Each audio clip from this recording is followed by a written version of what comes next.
got to then understand, well, what is it you're actually talking about when you want to implement, especially when you're starting to set targets and you're then looking for, I guess data is what it comes down to then track.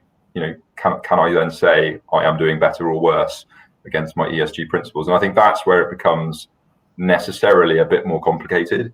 And I think if we look specifically at real estate, and then specifically at commercial real estate, which is very much where I spend most of my time, I think where we started off, it was very much focused on not only environmental, but actually the carbon energy focus of the E.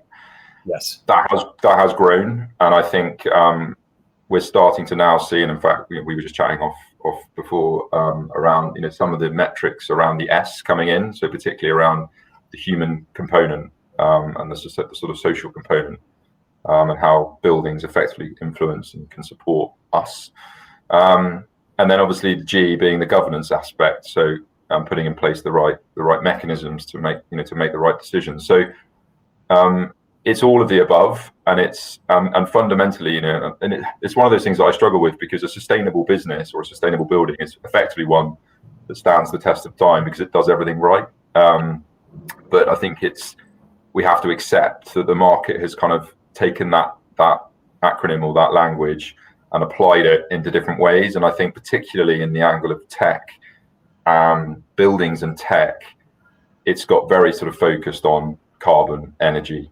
and particularly around recent goals being set, for example, around net zero, which is great, and absolutely exactly what we need to be doing. But it is just one component of that kind of ESG goal. So I think, do we need to go into the detail and do we need to intellectualize it and criticize people for not getting it right? No. But I think it's just important that when it comes to talking about and ultimately disclosing performance or progress around what you're doing, just need to be clear and specific about what actually are you doing, and then ultimately then that allows you to find the right tools to do that.